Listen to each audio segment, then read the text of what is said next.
Good morning students. Last class में हमारा 9th class history का चैप्टर चल रहा था, फर्स्ट फ्रेंच रेवोल्यूशन।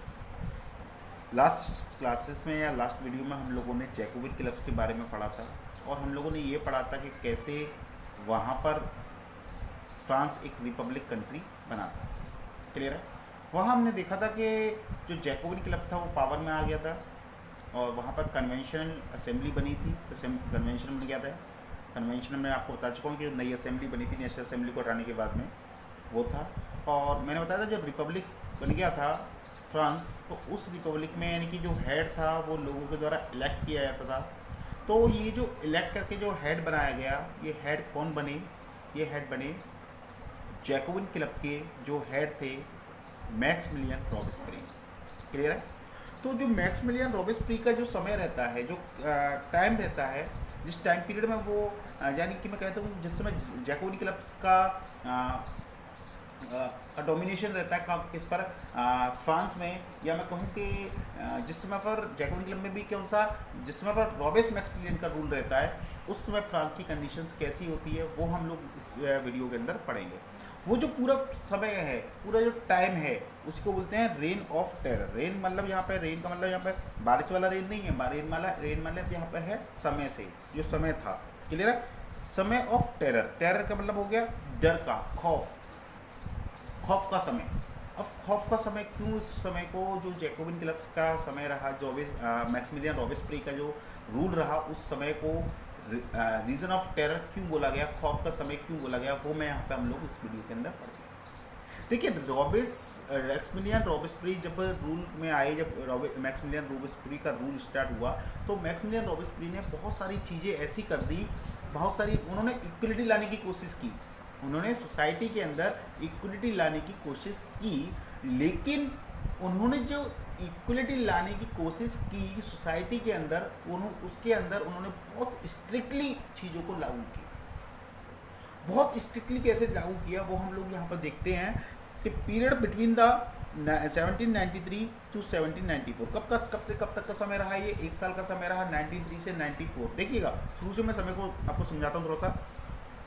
1789 याद कीजिए, आउटब्रेक ऑफ रिवोल्यूशन। उसके बाद नेशनल असेंबली आ गई थी। नेशनल असेंबली ने क्या किया था? रोमन असेंबली ने ऑस्ट्रेलिया प्रोएशिया के साथ वॉर किया था। क्लियर है? फिर उसके बाद समर 1792 क्या आ गया था? क्या हुआ था? रिवॉल्ट होने स्टार्ट हो गए थे। और उसके बाद में क्या हुआ था? कन्वेंशन बन गई थी। ध्यान है, नेशनल असेंबली को हटा दिया गया था 1792 में। क्लियर है? तो अब जो कन्वेंशन का रूल आ गया, जब जैकोबिन का रूल आ गया, मैक्सिमिलियन रॉबेस्पियर का रूल आ गया, तो ये रूल कब से कब तक रहा? 1793 से 1794। क्लियर है? यहाँ तक आगे देखते हैं। Policy of serve control and punishment. इन्होंने कैसी पॉलिसी को अपनाया? मैक्सिमिलियन रॉबेस्पियर ने कैसी पॉलिसी को अपनाया? सर्व कंट्रोल एंड पनिशमेंट। बहुत ज़्यादा कंट्रोल पूरी सोसाइटी के ऊपर, बहुत ज़्यादा कंट्रोल इन्होंने इक्वलिटी लाने के लिए बहुत ज़्यादा कंट्रोल सोसाइटी को बनाना स्टार्ट कर दिया। और सोसाइटी में ये बहुत ज़्यादा जो पनिशमेंट प्रोवाइड करते थे लोगों को, बहुत ज़्यादा खराब पनिशमेंट हुआ करता था, बहुत डरावना पनिशमेंट हुआ। वो डरावना पनिशमेंट इसलिए प्रोवाइड किया करते थे जिससे कि लोग उनके पनिशमेंट से डरें और आगे से ऐसी गलती ना करें। क्लियर है? देखते हैं क्या क्या किया इन्होंने कि एक्स नोबल्स, जो पहले एक्स नोबल्स थे, एक्स नोबल्स यानी कि जो राजा महाराजा की जो फैमिली से बिलोंग करते थे। क्लियर है? जो एक्स नोबल्स थे, क्लर्जीज थे, member of other political party, जो अदर ग्रुप्स बने थे। जैकोबिन, मैंने आपको बताया था बहुत सारे क्लब्स बने थे, उसमें से मेन था जैकोबिन क्लब्स। तो उसके अलावा भी क्लब्स होंगे, तो अदर जो पॉलिटिकल पार्टी थी उनके members, even of his own party, यहाँ तक कि उसकी खुद की पार्टी के भी members were arrested, imprisoned and tried by the revolutionary tribunal. एक ग्रुप बना दिया रेवोल्यूशनरी ट्रिब्यूनल के नाम से, और उस ग्रुप का काम था कि अगर कोई भी व्यक्ति, चाहे वो नोबल हो, चाहे वो क्लर्जी हो, चाहे वो अदर पॉलिटिकल पार्टीज का मेंबर हो, चाहे वो उसकी ही पार्टी का क्यों ना मेंबर हो, अगर वो कोई गलती करता है, अगर वो गवर्नमेंट के खिलाफ बोलता है या गवर्नमेंट के खिलाफ जाने की कोशिश करता है, तो उसको पकड़ा जाए, तो उसको अरेस्ट किया जाए, उसको जेल में डाला जाए, उसके ऊपर केस चलना चाहिए और उसको फांसी मिलनी चाहिए। ये तरीके का रूल उसने यहाँ पे लागू कर दिया फ्रांस के अंदर। तो आप देखते हैं कितना, मतलब अपनी ही पॉलिटिकल पार्टी का भी मेंबर को भी ये क्या कर रहे थे, उसके ऊपर भी ये केस करा रहे थे। क्लियर है? गुलोटाइन, गुलोटाइन क्या है ये आपको समझना है। यहाँ पर गुलोटाइन क्या है, एक डिवाइस है, एक उस समय पर एक डिवाइस इन्वेंट हुई थी, एक मशीन आई थी गुलोटाइन के नाम से। देखते हैं मशीन क्या थी। तो ये क्या था कि इसमें दो पोल्स थे, दो पोल्स के बीच में कुछ इस तरीके से बना हुआ था, इस तरीके की मशीन थी और इसके ऊपर एक ब्लेड लगा होता था। अब क्या होता था कि जो व्यक्ति गलती करते थे उन व्यक्तियों को के गले को इस जगह लगा दिया जाता था और इस ब्लेड को ऊपर से गाड़ दिया, यानी कि एक तरीके से उनकी गर्दन काट दी जाती थी। क्लियर है? यानी कि उस समय पर फांसी नहीं दी जाती थी, इस ग्लूटाइन की हेल्प से उनकी गर्दन काटी जाती थी। अब देखिएगा, फांसी नहीं दी जा रही है, ग्लूटाइन की हेल्प से गर्दन काटी जा रही है। ऐसा क्यों किया जा रहा है? ऐसा इसलिए किया जा रहा है जिससे कि फांसी से भी ज़्यादा बुरी सज़ा उनको मिल सके, जिससे कि लोगों के अंदर एक डर बन सके। उन्होंने कहा कि फांसी तो लोगों को पता नहीं चलता, लोगों को डर ज़्यादा नहीं लगता, इस तरीके की सज़ा इन्होंने देना स्टार्ट कर दिया। कई बार क्वेश्चन इस ग्लूटाइन से बनता है कि इसको किसने बनाया था, तो नेम्ड आफ्टर द डॉक्टर ग्लूटाइन। इनका नाम, इसको बनाया था किसने? डॉक्टर ग्लूटाइन ने, और इसी ग्लूटाइन के नाम पर इसका नाम ग्लूटिन पड़ा था इस डिवाइस का। क्लियर है? ये डिवाइस क्या थी? डिवाइस टू एग्जीक्यूट पीपल, लोगों को सजा देने के लिए इसका यूज़ किया जाता था। क्लियर है? तो ये क्या थी? ये डिवाइस थी जिसका यूज़ लोगों को एग्जीक्यूट करने के लिए, लोगों को सजा देने के लिए, लोगों को, अपराधियों को सजा देने के लिए किया जाता था। इसको किसने बनाया था? तो डॉक्टर ग्लूटाइन, ये इसके इन्वेंटर थे और इन्हीं के नाम पर इसका डिवाइस का नाम पड़ा था। ये क्वेश्चन 1 नंबर में आता है, पूछता है। क्लियर है? अब देखते हैं changes brought by the Robespierre. देखते हैं कि सोसाइटी के अंदर उन्होंने क्या क्या चेंजेस कर दिए रॉबेस्पियर ने। क्लियर है? तो पहला हम देखते हैं maximum ceiling on wages and prices. उन्होंने कहा कि मैक्सिमम सीलिंग ऑफ प्राइसेस, यानी कि जो वेजेस दिए जाएंगे लोगों को, वो उन्होंने फिक्स कर दिए।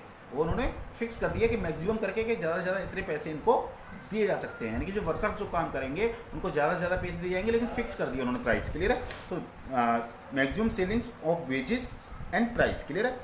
Meet and bread were ration, meat को और ब्रेड को इन्होंने राशन कर दिया, रेशनाइज कर दिया। रेशनाइज का मतलब समझिएगा कि अब अगर मेरे पास ज़्यादा पैसा है, मैं चाहूँ तो मैं ज़्यादा मीट खरीदूँ या ज़्यादा ब्रेड खरीदूँ तो नहीं खरीद सकता। क्यों? क्योंकि मुझे उतना ही ब्रेड उतना ही मीट मिलेगा, क्योंकि उसको रेशनाइज कर दिया गया। क्लियर? इक्वलिटी लाने के लिए कि जो सबको बराबर खाना मिले, इसलिए उन्होंने क्या कर दिया? मीट और ब्रेड को क्या कर दिया? रेशनाइज कर दिया। क्लियर है? Force selling of food grains, peasants जो थे, जो विलेजेस, कंट्री साइड्स में, जो विलेजेस में जो पीजेंट्स थे, उन पीजेंट्स को फोर्स किया जाता था कि वो फूड ग्रेन्स को अपने पास नहीं रख सकते, उनको अपने फूड ग्रेन्स को सिटीज़ के अंदर, पेरिस के अंदर सेल करना ही पड़ेगा। उनको फोर्स किया जाता था क्या करने के लिए? फूड ग्रेन्स को सेल करने के लिए। और इसके साथ साथ फूड ग्रेन्स को सिर्फ सेल ही नहीं करना है, फूड ग्रेन्स के प्राइजेस को भी क्या कर दिया गया था? फिक्स कर दिया गया था कि उनको अपने फूड ग्रेन्स इसी प्राइजेस पे क्या करने पड़ेंगे? सेल करने पड़ेंगे। क्लियर है? Promotion of the equality bread. Equality bread समझिएगा, इक्वलिटी ब्रेड क्या होता है कि देखिए, जैसे कि आटा हम लोगों के यहाँ आता है, तो आटा अलग अलग क्वालिटीज़ का आता है। कुछ अच्छा आटा होता है, कुछ ज़्यादा अच्छा जो होता है, जो बारीक होता है, जिसको मैदा बोलते हैं हम लोग, और एक लोअर क्वालिटी का भी आटा आता है। तो इन्होंने अच्छी क्वालिटी के आटे को क्या कर दिया? बंद करा दिया। अच्छी क्वालिटी की जो फ्लोर था उसको क्या कर दिया? बंद करा दिया। इन्होंने कहा कि एक ही तरीके के व्हीट का, एक ही जैसे आटे का सारे लोग क्या करेंगे? यूज़ करेंगे। तो आप देख रहे हो कि ये इक्वलिटी, ये लाना तो क्या चाह रहा है? इन दोनों पॉइंट से मैं क्या समझ रहा है? ये लाना तो क्या चाह रहा है? इक्वलिटी लाना चाह रहा है, लेकिन जो इक्वलिटी लाने का इनका तरीका है बहुत ज़्यादा कैसा है? बहुत ज़्यादा, कह सकता हूँ मैं, बहुत ज़्यादा स्ट्रिक्ट है। क्लियर है बेटा? आगे देखते हैं। Instead of the traditional monsieur sir and madam citizen, एक जो वहाँ प्रथा थी कहाँ पर? फ्रांस के अंदर, कि वहाँ पर मैन को, जो हायर मैन हुआ थे, जो हायर क्लर्जीज रोबल्स वगैरह जो होते थे, जो हायर एरिस्टोक्रेट्स होते थे, जो हायर क्लास से बिलोंग करते थे, उनको सर या मैडम बोला जाता था। मेल को सर बोला जाता था और फीमेल को मैडम बोला जाता था। तो वो चीज़ इन्होंने क्या कर दी? वो चीज़ खत्म करा दी। उन्होंने कहा नहीं, कोई सर नहीं है, कोई मैडम नहीं है, सारे लोग क्या हैं? सिटीजन्स। सारे लोग क्या हैं? सिटीजन्स। तो मेल को सिटीजन बोला जाता था और फीमेल को सिटीजन बोला जाता था। ठीक है ना? तो ये चीज़ उन्होंने खत्म कराई। चर्चेस वर शट डाउन, चर्चेस को बंद करा दिया। चर्चेस को बंद करा दिया। उन चर्चेस को किसमें चेंज कर दिया? Barrack and offices. या तो वहाँ पर जेल वगैरह बना दी, या फिर वहाँ पर क्या बना दिया? ऑफिसेस वगैरह बना दिए। तो आपने देखा कि किस तरीके से जो मैक्सिमिलियन रॉबेस्पियर थे वो इक्वलिटी लाना तो इक्वलिटी चाह रहे थे, लेकिन उन्होंने जो तरीके अपनाए वो बहुत ज़्यादा कैसे थे? स्ट्रिक्ट थे। बहुत ज़्यादा स्ट्रिक्ट थे। उससे लोग क्या होने लगे, परेशान होने लग गए, और परेशान होने के बाद उन्हीं की पार्टी के लोगों ने, मैक्सिमिलियन की पार्टी के लोगों ने ही उनके खिलाफ बोलना स्टार्ट कर दिया। और बाद में क्या हुआ, उसी इन्हीं की पार्टी के लोगों ने उनके खिलाफ क्या कर दिया, केस कर दिया, और बाद में उनको क्या किया गया, बाद में कोर्ट में उनको क्या गिल्टी पाया गया, और बाद में उन्हीं को ही जो उन्होंने डिवाइस बनवाई थी, कौन सी डिवाइस, गुलोटाइन, उसी गुलोटाइन से इनको भी कटवा दिया गया। किसको, मैक्सिमिलियन रॉबेस्पियरे को। तो देखिए रॉबेस्पियरे आर कन्वेंटेड बाय द कोर्ट, यानी कि कोर्ट के द्वारा बाद में क्या पाया गया, इनको मुजरिम पाया गया, और इन जुलाई 1794 और जुलाई 1794 में इनको भी क्या कर दिया गया, एग्जीक्यूट कर दिया गया। एग्जीक्यूट यानी कि इनको भी सज़ा दे दी गई।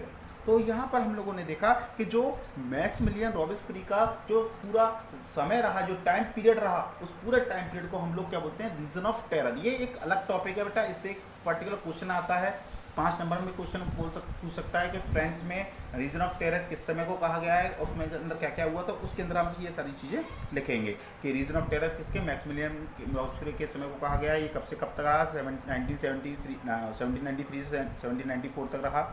इसमें इन्होंने क्या किया, सर्व कंट्रोल ऑफ पनिशमेंट इन्होंने प्रोवाइड किया। उसमें आप लिखेंगे कि जैसे कि इन लोगों को, क्लर्जीज को, नोबल्स को, member of other political parties and its own political parties को क्या किया था, इम्प्रिज कर दिया जाता था, उनको ऊपर उनको अरेस्ट किया जाता था, ये सारी चीज़ें। ग्लूटेन के बारे में आप लिख देंगे, ग्लूटेन से एक नंबर में भी क्वेश्चन बन जाता है। ग्लूटेन क्या होता है, कि डिवाइस थी ये क्या करने के लिए, लोगों को एग्जीक्यूट करने के लिए बनाई गई थी। किसने बनाई थी, डॉक्टर ग्लूटेन ने बनाई थी, ये इसके इन्वेंटर थे। इन्होंने क्या, रॉबेस्पियरे ने क्या क्या चेंजेस लाए, तो मैक्सिमम सीलिंग वेजेस कर दिए इन्होंने, प्राइसों को फिक्स कर दिया, मीट और ब्रेड को रेशनलाइज कर दिया, प्लीजेंट्स को क्या किया गया, फोर्स किया गया to selling the food grains, clear है। Promotion of the equality bread, सबको बराबर, सबको एक जैसा क्या मिलना चाहिए, ब्रेड मिलना चाहिए, आटा मिलना चाहिए, क्लियर है। Institute of the traditional, madam और सर को इन्होंने बंद करा दिया, इसकी जगह पे सिटीजन और सिटीजन इन्होंने लागू करा दिया। चर्चेस को शट डाउन कर दिया, और चर्चेस को किस में चेंज कर दिया, बैरक में और ऑफिस में चेंज कर दिया, क्लियर। ये सारी चेंजेस आपने यहाँ पर देखे, क्लियर बेटा। तो ये पूरा रहा आपका region of terror. Next video में हम लोग, अब देखिएगा आप यहाँ पर देखेंगे आप कि पहले क्या थी, नेशनल असेंबली थी, तो कन्वेंशन आई, कन्वेंशन यानी कि जैकोबिन क्लब्स का रूल आया, जब रॉबेस्पियरे का रूल आया। फिर क्या हुआ, रॉबेस्पियरे को भी क्या कर दिया गया, फांसी दे दी गई या सज़ा दे दी गई, क्लियर है। अब जब यहाँ पर रूल आएगा, वो आएगा डायरेक्टरी रूल।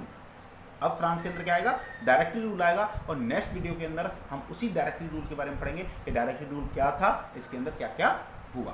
तो देखिएगा आप शुरू से एंड तक देखिए कितनी सारी चीज़ें चेंज हो रही है फ्रांस के अंदर। मोनार्च, मोनार्च के बाद कॉन्स्टिट्यूशन मोनार्च, कॉन्स्टिट्यूशन मोनार्च के बाद नेशनल असेंबली, नेशनल असेंबली के बाद में कन्वेंशन, कन्वेंशन के बाद में डायरेक्टरी रूल। तो ये सारी चीज़ें आपको क्या एक सीक्वेंस वाइज याद करनी है, क्लियर है।